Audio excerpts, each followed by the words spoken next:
Today, we're reacting to the amazing Borderlands 4 previews. Are they enough to make the game a day one buy for us? Then Nintendo shows off some awesome Donkey Kong Bonanza footage. Should that be a day one purchase for Switch owners like me? And finally, Xbox is making some huge moves for its next console.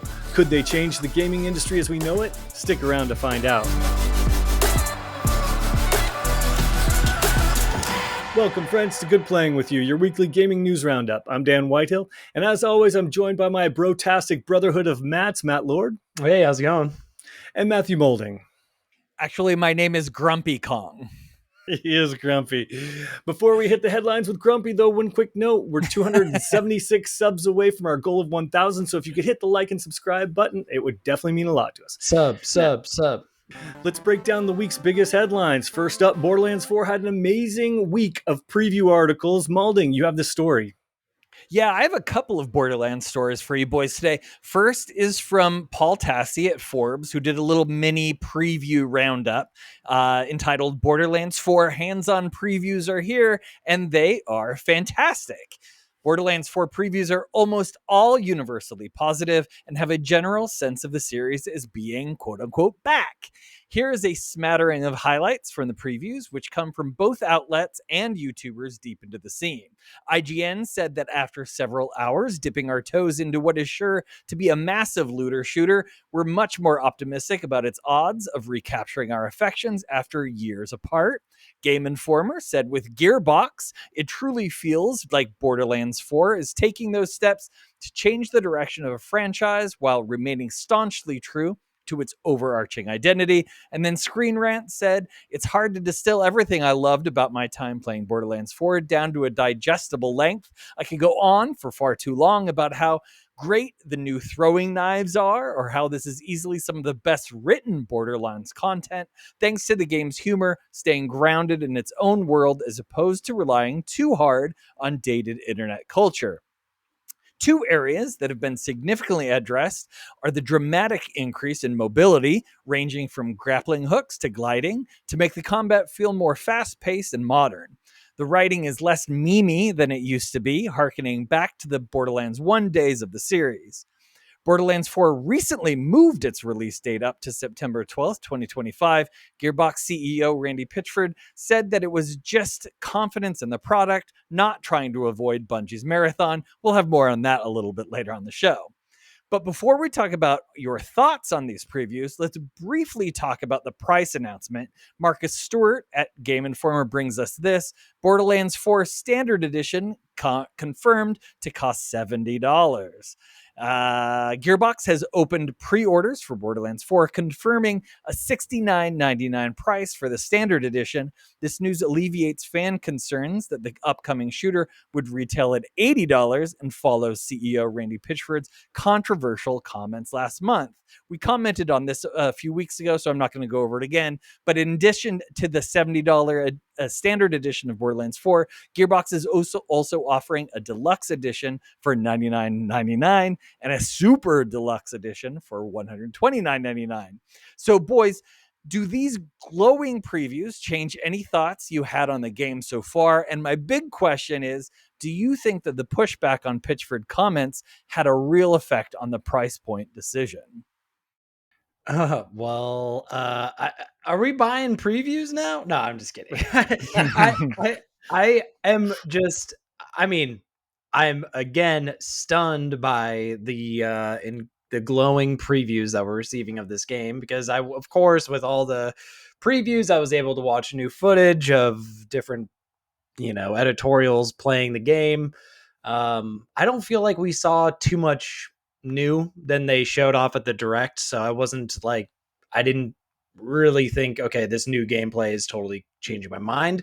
Did see a lot of positive remarks on it, so hey, that's still good. At least we know there's something to look forward to. I'm still thinking, okay, Dan, you're picking this one up, my friend, and you let me know what you think. I got your back on that one because I am super excited. And I know this is a total 180 from my bitching and complaining about Randy Pitchford in the previous weeks.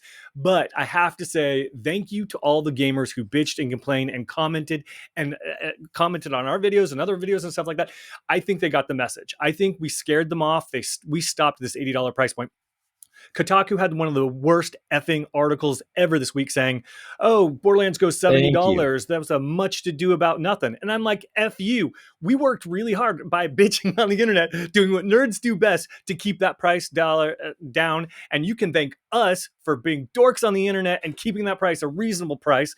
Not only that, but to continue my dorkdom, I'm really am excited by these previews, and I think it's just such a breath of fresh air and such a relief knowing that they're not going to try and charge us $80. And then we didn't hear from Randy Pitchford, so that was a nice change.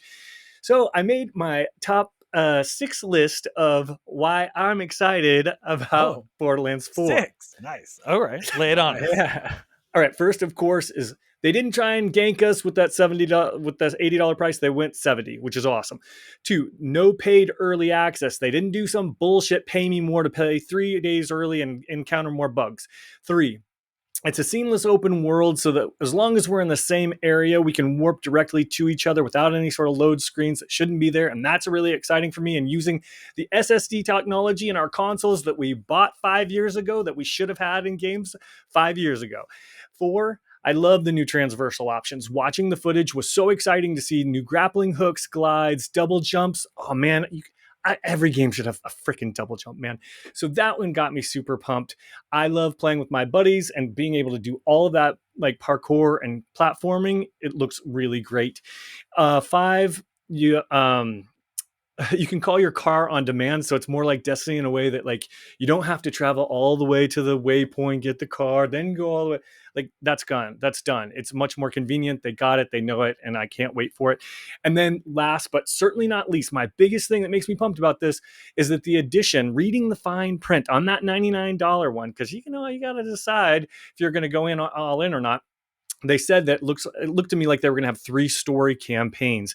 And I hated the DLC so much, and it was such an effing ripoff for Tiny Tina's, that I was concerned they were going to revert back to their greedy ways after 3 had so much. It had seasonal free updates and it had DLC content. But no, this one seems to be reverting back to its ways with quality, huge 3 campaign DLCs. Boys, I am happy to see the return of this one. I'm breathing a sigh of relief, and I am excited, and definitely day one. Yeah, those are 6 fair reasons right there. Yeah, I really wish you'd have an opinion on this. It would be nice. Yeah, I agree with most of the things that you say, except for the fact that I probably will not be a day. I don't know. You have to play with me. Yeah, I know. We wouldn't do a day one thing though. Day one. I don't know. Yeah, I'll buy the $150 one too. Why not? Oh no, God, wait, the most expensive edition, reading the fine print again, doesn't come with the effing game. You get all the extras. You don't get the GD game. Are you kidding me? I swear to God, you have to read the fine print on these things. So that was a little. I saw Twitter kind of going up in arms over that. Understandably, why would you buy a collector's edition that doesn't have the game? That's insane. I know, everything's a code anyway. They can't even throw you an effing code. Yeah, that's crazy. I mean, I don't know. I am shocked by the previews. I was really expecting, mostly because we saw that same footage that they did, but they got hands-on. So I do trust someone that has a hands-on experiment with a game. So that makes me feel a little bit better. And I absolutely think that our complaining is what made it be $70 and not $80. Yeah. So I also completely agree with you that F Kotaku, that article was such BS. It was, I couldn't believe I was reading that. It was just, what shilling for these companies is just nuts. I can't believe that. I'm glad you're going back to the article, Malding, because that article was the definition of gaslighting to the max. It was just plain as like, I mean, Dan, you've already mentioned this. Like, I think this just totally solidified your point about the outlets just trying to dictate and like rewire your brain to accept something in the That's in the my world. theory. Yeah, no, I I think think it's totally spot on because in this case, you can tell it was just, okay. It was really, I don't know. It was nuts of Kotaku to even think it was okay to publish that one. Ugh, yeah. such a misfire. Agreed. So the verdict is still out, in, out, out. The verdict is still out for me on this. We'll see when we get closer and we see the actual reviews and not the previews, because Yeah. that'll clue me in a little bit better. For me, it's like GTA 6 moved, so it's like I have a hole in my heart that needs to be programmed by another game, and I don't know of a lot of other huge games I'm going to You're want to play. So gaping, is what yeah, you're saying. I am gaping. Yeah, I've got a huge yeah. gape, and I need it plugged. I need to plug my gape, Oh, and this is the game. The game is gonna do it because nobody uh, else is. thankfully, Borderlands gonna be able to plug that gate for you in no It time. Only a really couple months. it is. All right, moving on to the next story. Well, first off, let's talk about people who are trying to take your money. Malding, you have a update about money moves. You're talking about our wonderful sponsors for this week's episode is brought to you by our friends at Instant Riot. Instant Riot is a clothing brand for gamers, pop culture enthusiasts, and everyone in between. Head on over to instantriot.com to check out their selection of original t-shirts like the one I'm wearing right now, Classic Jurassic, including their exclusive line of Good Playing With You merch. Enter code FIRSTRIOT for 10% off your first order. Instant Riot, if you know, you know. So thank you Awesome. for those guys. And thank you for Nintendo for about to put out one of the best looking games for Switch 2 that I can't wait to play. I summarized a bunch of articles on the internet just to make it brief, but essentially Donkey Kong Bonanza just had an awesome direct showcase this week, and the receptions have been pretty glowing. The new Switch 2 is on track to be the ape's first original adventure in quite some time. It also had his big first 3D platformer outing since Rare's Donkey Kong 64 all the way back in 1999. This time out, Pauline is his sidekick and can be played in 2-player local co-op. While the game is actually, Switch 2 exclusive, you can cross console play with a Switch 1, but they can only play Pauline in the co-op mode, which I thought was interesting. They showed off Donkey Kong's moveset that was a lot more extensive than everyone realized. There was, of course, the punching, but then there's rolling and grabbing and surfing, and he could do a lot of things in this world. He even turns into animals once he learns about them. He can turn into like zebras and ostriches to fly. It's pretty wild. It looks pretty fun. Similar to other games, there's a lot of exploration, grabbing bananas, and going to different colorful worlds. The goal is actually to travel to the center of the earth to help baby Pauline get back home. All in all, it looks like it's got everything that you'd want in an action platformer and a really creative moveset. So, gents, does this game interest you at all, or is it just me? Well, I'm going to take this first because I did get to play it at the LA Switch 2 experience. Tell me how it is. I was lucky enough to. So they definitely hid a bunch of stuff from us because there was none of the animal changing in. That was definitely not in there. Pauline wasn't in there. I just played as Donkey Kong for like 20 minutes, just in this little starting area. I got to run across a lot of the bananas, a lot of the gold, a lot of the smashing. The moveset, I got to play a lot of that moveset. I loved the rock surfing, was super fun to do. And the fact that you could just like pick up a rock and just do it anywhere, you didn't have to go find a special rock or anything. You could pretty much do it anywhere, was all great.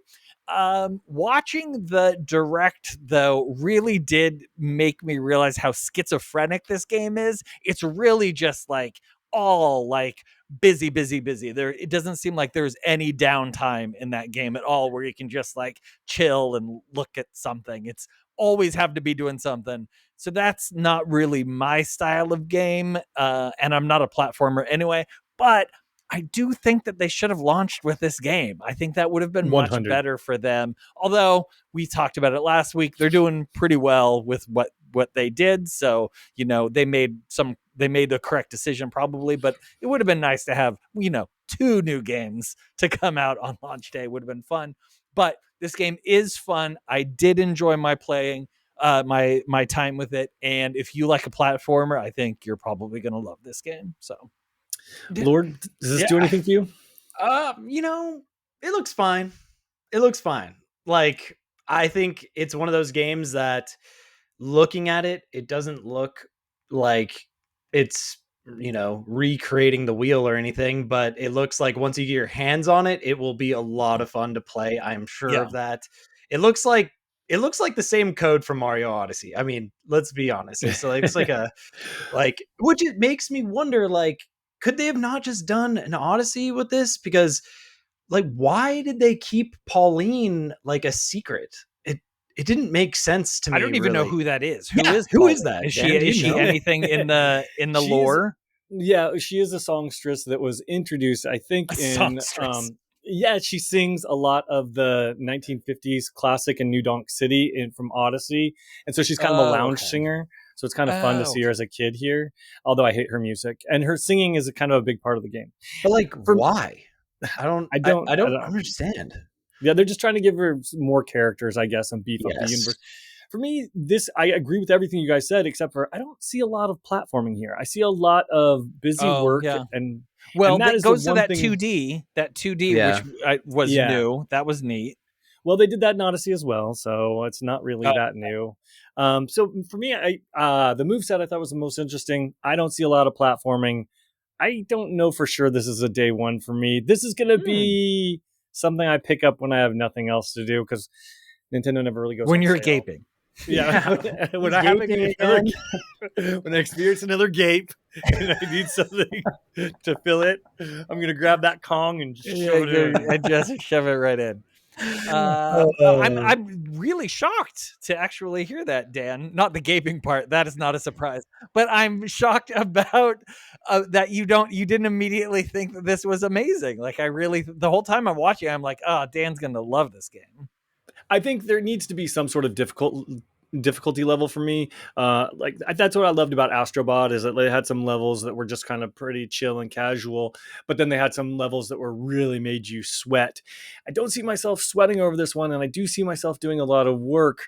So I'll pick it up because I like it bright and colorful and fun, but not day one. Yeah, and Interesting. to piggyback on what you just said, I think they're definitely going for like a young audience. They even showed off the difficulty meter where you can put on like the assist mode.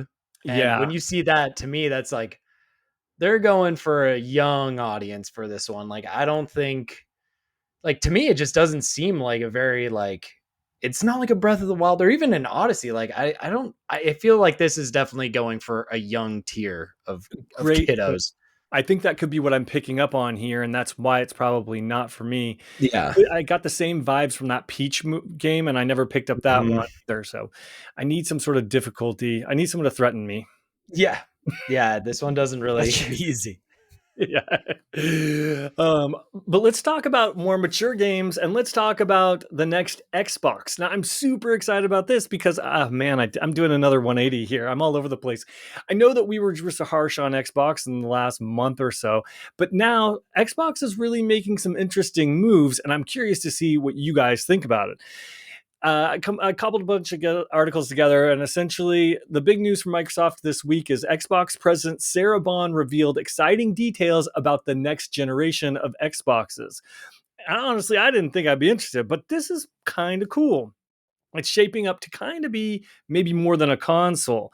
Teaming up with AMD, Microsoft is co-engineering custom silicon to power a full lineup of devices, including consoles, PCs, handhelds, and cloud platforms, with the goal of delivering, quote, next level performance, cutting edge graphics, and breakthrough gameplay. What it really stands out, though, is how the future of Xbox looks a lot like the future of PC gaming. The new systems are being built with deep collaboration with the Windows team, aiming to unify your gaming experience across devices and stores, meaning we might finally see Steam, Epic, and other launchers running natively on the Xbox directly. Bond emphasized the vision of playing the games you want with all the people you want wherever you want, which includes full backwards compatibility with your existing library, plus AI-enhanced gameplay and seamless cross-platform access. A glimpse of this future is already here with the ROG Ally X, a handheld device from Asus running on a streamlined version of Windows that boots directly into the Xbox app. No desktop needed. It's basically Microsoft's answer to the Steam Deck, and it hints strongly at the next generation Xbox and what it could be. Whether it's in your living room or your hands, it isn't just another console, it's a full-blown ecosystem shift with multiple storefronts potentially. So, gentlemen, Does this shift in Xbox's strategy interest you, and do you think it could work for the next generation? Lord, take it away. I'm like, so I'm trying to envision it. So they're gonna have just variations of consoles then? Is that what they're saying? Like almost like how are they doing this exactly? Because I don't know what I'm supposed to take away. It's like, what is it? Is it just going to be a bunch of like a couple different consoles, couple different handhelds? Is it going to be just, are they saying like maybe they'll just make a PC? Like, where No, are we it going? sounds like I think the next console is going to have an operating system that can launch either an Xbox app and you'll play your Xbox games, or it launches your Steam app and you play your Steam games, or it launches, your Epic launcher and you play your Epic games. I think what we're looking here is tearing down the walls of this closed ecosystem and inviting other players in, which could result in potentially hopefully getting rid of paying for online access that we do on console that our PC brothers and sisters don't do, which is what needs to happen. And B, mods for all of our games directly, whether they're nudie mods or not, would be nice to have on these consoles and systems as well. And I see these walls falling down and them opening up this place. And I see it potentially where, if PlayStation is selling a game on the PlayStation or on Steam, does that mean we play that one on the Xbox? I mean, it's truly the Wild West now, and I'm super pumped to see this happening. So I love the being able to play whatever game you want everywhere. I feel like I miss out on so many different games because I'm not a PC gamer, because I don't want to sit at my desk and play games. I like to sit on my couch, this one right here. And so that's super exciting to me to be able to play all those games. I'm curious about a couple of things. I think they're going to fleece us on memory. You're gonna get you're gonna get the basic Xbox, and then you're gonna have to buy another like $500 worth of memory to be able to do all the stuff that you want to be able to do, because Guaranteed. PCs come with all that stuff in it. So that I'm concerned about. That I don't. It doesn't really excite me, but I'm interested. I want to know more, and I love the idea of playing games. Oh, I know what the other thing I was thinking of is that there are so many games that are optimized for keyboard and mouse. Am I going to have to buy a keyboard and mouse to be able to play these games on my couch and even get used to playing it? It's a whole different style of playing games versus a controller that I am not good at. So I guess I'm going to have to get good. Yeah, and I think the Steam Deck has sort of paved the way where they can just copy this formula. They have layouts that the community uploads for controller to, go between keyboard and mouse to controller, and you can download those straight to your console Oh, and I you can had play. no idea. It's awesome. So if it Oh, wow. translates really, really well, I'm hoping if that is the case, that is something Microsoft takes up. Dan, thank you for kind of breaking that down for me. I was kind of like, what are we looking at here? Like another, but I think that I love any more. It's just any way we can get more games into our hands is a good thing. So if you can access your library on another console, awesome. One thing I do hope Microsoft does is like, they better hope that they make profit on the console itself, so they actually like make money, just in case they aren't selling their Xbox games like they used to and everyone's just going buying their Steam game. So hopefully they have a really good, chip manufacturer that is going to make these things. AMD. Yeah, well, Yeah, it's gonna AMD, be yeah. AMD. Yeah. Hopefully they, you know, cut them a good deal and they're able to make these things on, sort of the cheap, and hopefully the consumer on the cheap as well. Yeah. I mean, I it's a think make or break console for Xbox. it has to be. If it doesn't succeed, there's not going to be another console from them. I think that's exactly right. And I think their backs up against the wall. They knew that they had to do something wild and crazy. And by going open platform in a way, this is that move. This is the risk I think they needed to potentially take to get out of third place. This could actually do something for them.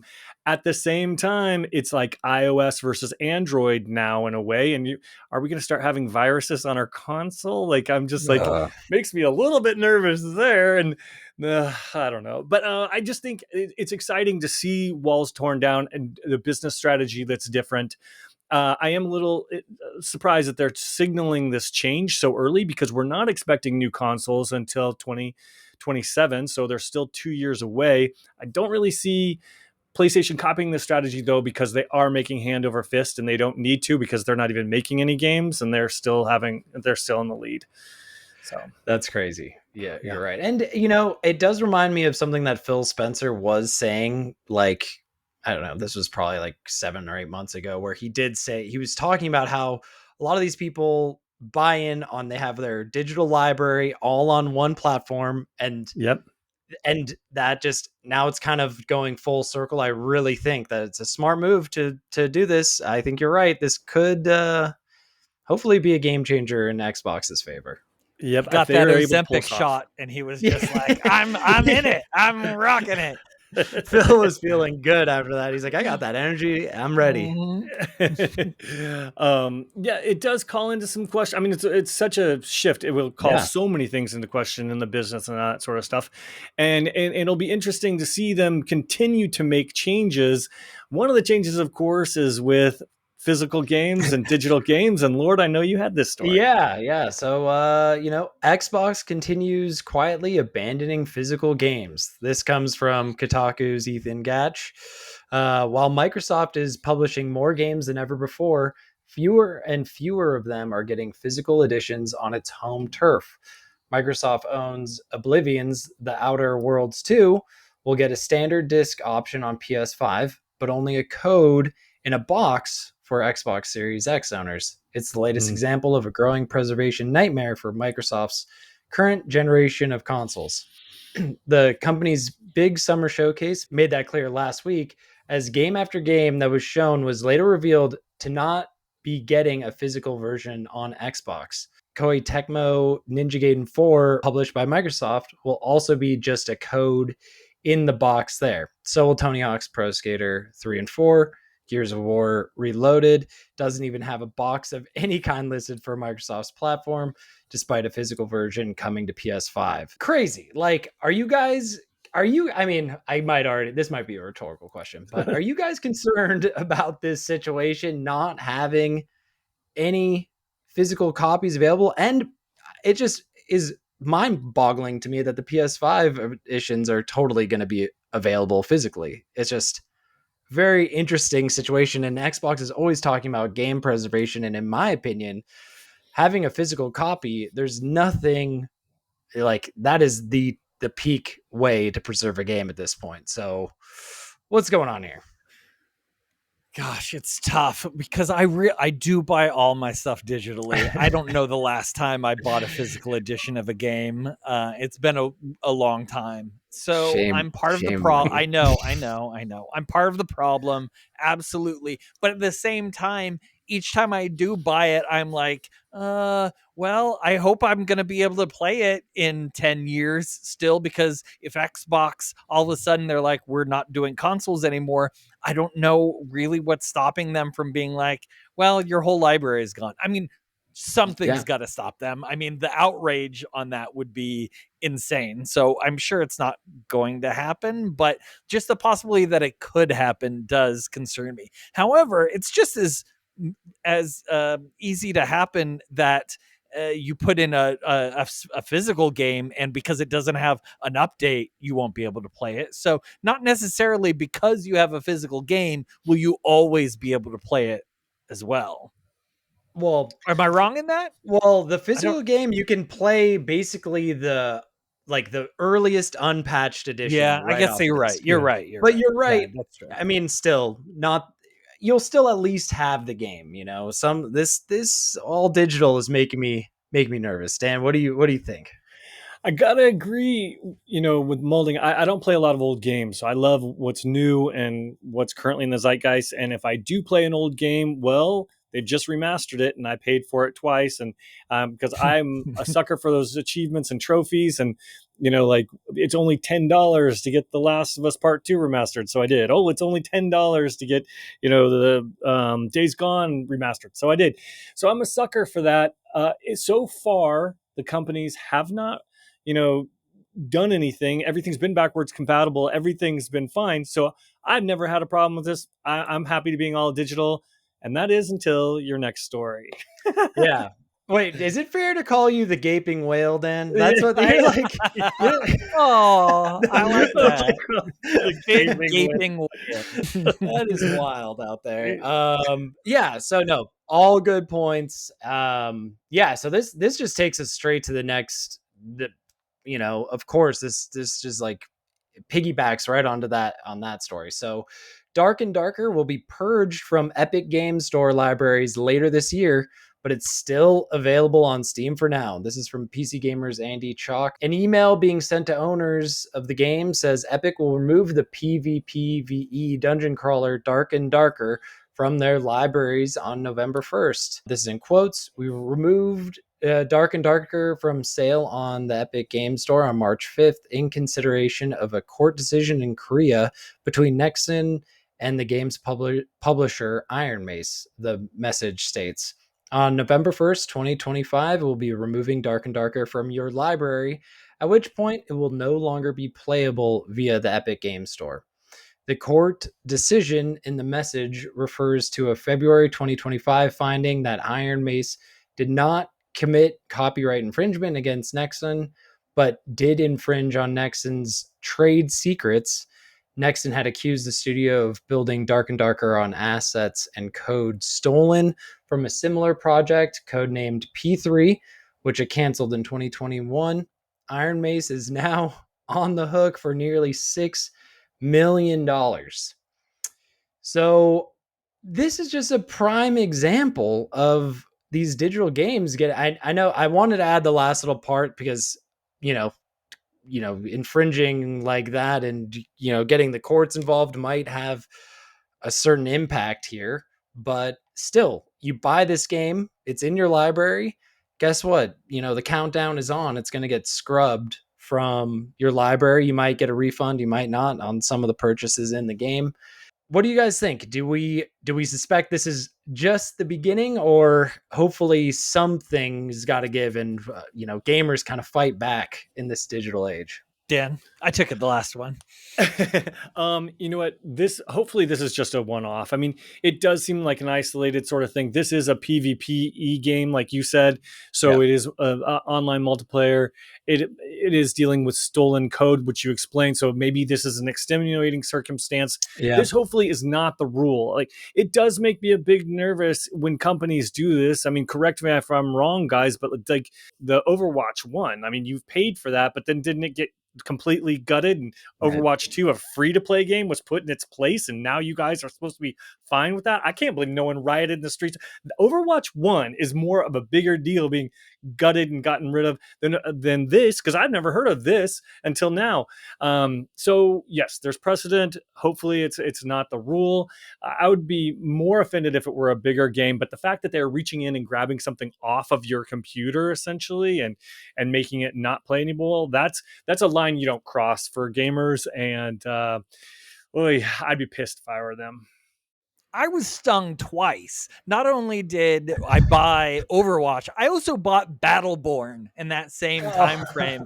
And Battleborn, I think after maybe it was a year, maybe a year and a half, completely, you could not play it. Yeah, you could not. I bought it for $60 when it came out. Like, first, I loved the look of it, and I got a good year, 6 months of playing it. And never. We didn't even like it that much. And we didn't play it that much. I thought it was fun. It could have been better, but I really like the character design. Anyway, it's a dead game. It's gone. I want rebates. Or refunds. That's what I need. If this happens, you got to give me a refund. There's that's certain. Insane. Yeah, there was refunds up to a certain point. I think it was like the game you can get refunded, but then anything that you have, like currency in game that you haven't spent, is just disappearing. So like you got, but like, what's the point of spending it if the game's going to be gone anyway? So it's a very weird one. I think it's reaching in, removing the game. I just think, I mean, I will say I've been seeing a big like physical media presence push on Twitter. I know you've been seeing me on there, Malding, going off. Oh yeah. like, I don't know if I'm getting targeted, but I just like the algorithm's like, this guy likes physical media because they've been hitting me with all. You're getting targeted. Yeah, Yeah. for sure. And I'm like, wow, maybe there's a There's a turning point. gape in your algorithm that is just, they're just pulling it in. Begging to be filled. Yeah, It's begging to be filled with it's physical physical. love. And I guess it has, because I'm over here getting filled up big, and I'm just I'm like finally like either way, I'm happy to see anything physical media related, because like, man, I just think digital really is winning out whether we like it or not, and I want to go down swinging at this point. Yeah. Now, Fight the good fight, brother. do it. Fight the Yeah, good fight. fight the Someone's power, got to. man. Thank you. Yeah. Thank you. Rage Ugh. against the machine. Right. Yeah. Yep. Well, moving on. Speaking of games that have encountered a little bit of trouble, Marathon. Molding, you have a story for us on that one. Yeah, absolutely. Oh, Marathon. Taking this from Wesley LeBlanc from Game Informer. Marathon delayed indefinitely from September release. Bungie has delayed Marathon from its September 23rd release date, opting not to give a new launch date as it focuses on improving the game with updates, new features, and more. Quote, through every comment and real-time conversation on social media and Discord, your voice has been strong and clear, a post from the Marathon dev team at Bungie reads. We've taken this to heart, and we know we need more time to craft Marathon into the game that truly reflects your passion. After much discussion within our dev team, we've made the decision to delay the September 23rd release. Bungie continues, stating the recent alpha test period created an opportunity for the Marathon dev team to calibrate and focus on what will make the game compelling in the survival FPS genre. It will use additional closed testing to deploy gameplay updates and test new features as they come online over the next few months. Those features include, quote, upping the survival game, doubling down on the Marathon universe, and adding more social experiences. Regarding upping the survival game, Bungie plans to add more challenging and engaging AI encounters, more rewarding runs with new types of loot and dynamic events, and making combat more tense and strategic. Bungie says players will hear from it this fall when it can share its progress alongside the game's new release date. This indefinite delay follows news last month after an artist online claimed Bungie had stolen her work and used it in Marathon, which Bungie confirmed as an unauthorized use of art shortly after. So, boys, are you surprised by this delay? And more importantly, what do you give the chances of this game actually seeing it released at all? This is, I mean, no shock. We called it. We called the We did. delay. I think Yep. I said it was going to be fully canceled last time by accident, Yeah. which Mhm. might not even be too far from the truth. Like, if they don't truly build this game from the ground up, this thing is concorded. You make up a new adjective. No, it's like a verb. Like, Verb, this thing yes. got concorded, and that is potentially what's going to happen here if they don't just really tweak. And I think, man, how long could it really be realistically? Like, I think this could be delayed a whole year. I think it could be a whole nother till rounded it out to September again of 2026, because I don't know. I don't think it's coming out anytime soon. I mean, if they're doing those type of changes that they're saying that they need to do, I can't imagine that's a quick fix. And No. they are either having to buy out this woman's artwork or remove it from the game entirely. So I don't know what they're going to do with that. Dan, Yeah. what do you think? Yeah, I think they're scrambling right now. They're trying to find some sort of compelling part of the game to beef up so that they have a justified to excuse. I think there are some C-suite people that are hanging out like vultures overlooking their shoulder, and these developers are probably sweating, and I wish them the best because they're under a lot of pressure to come up with something. They need some sort of gimmick. They need some sort of win to make this happen. Or, like Lord could have called it, this might actually be completely canceled. This indefinite thing is essentially them looking at exactly how much money they've spent on this game and saying, can we even make this back? And when do we cut our losses? So it's the bean counters and C-suiters that will decide the future of this game. Yeah. I do not think it is going to be canceled. I'll say it right now that it won't be canceled. They will release it. Sony can't afford to have two games in the same genre, I basically, know. deleted from their front. They can't Agreed. do it. I can't imagine. I will say I saw some article. I'm trying to remember what the title really was. It was like them rallying for this game for Marathon. They're like, yeah, we believe in this game 100%. Then 1 week later, it was canceled. So I just thought, what a weird like turn of events. I think maybe it was just like, yeah, listen, like trying to solidify that this game isn't fully canceled. We just need lots of time on it. I don't know. I don't think. Do you guys think they're actually going to use that artwork? Because I think they're going to scrap the artwork. I think they said though that it was too late. There's so many design elements that were taken from it that they might have to pay her for some of it. Oh Yeah. goodness. Ooh, good for her. Ooh, Yeah. she's gonna have a nice payday.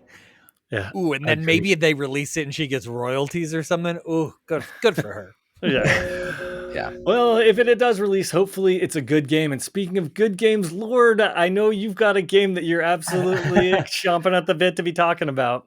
I gotta say, I am very excited for Death Stranding 2. That's gonna be coming out here shortly, and I don't know. I'm ready to play, but um, article was a little sus to me. So Hideo Kojima made significant changes to Death Stranding 2 because playtesters thought it was too good. This is from IGN's Vicky Blake. The revelation comes from Johan Woodkid Lemoyne, who worked closely. Johan. Yeah, Johan Lemoyne. Woodkid. I'm gonna just name somebody Lemoyne. I think that'll be my next Red Dead like character name or something. So Lemoyne, who worked closely with Kojima on the upcoming game soundtrack, talking to Rolling Stone, Lemoyne talked about his process both with Kojima and without, and the challenges of writing music for a medium that's changing in real time as players progress through the game. Interestingly, he also reflected on Kojima opening up about the problem of having players like Death Stranding 2 too much. That means something is wrong, Kojima told him. We have to change something. According to Kojima. To make it worse. That's the point. They're just this is yeah. So Lemoyne's on drugs. Lemoyne, this is a retelling of Lemoyne. So like exactly. You know what? It's like could be like the it could be like a narrator issue. So according to Kojima, if everyone likes your work, it means it's mainstream. It means it's conventional. It means it's already pre-digested for people to like it. So that is what Kojima is saying, but this is at the, coming from the voice of Lemoyne over there. And so like to me, like, does this feel like a cop out to you guys? Like, I think this is a way of like deflecting criticism, because if you're saying that the game is too good and then you are tweaking it to make it not as good, that is just a way to say, listen, I wasn't going for that mainstream. No, like, look at that. To be completely fair, our podcast was so amazing we couldn't release it, and we had to take it back and add some crappier ums and ahs and bad jokes and talk about games, make it a little, less digestible for people. So I understand. I feel their pain. I just know we've had this problem before. Oh man, that is so true. Lemoyne, preach.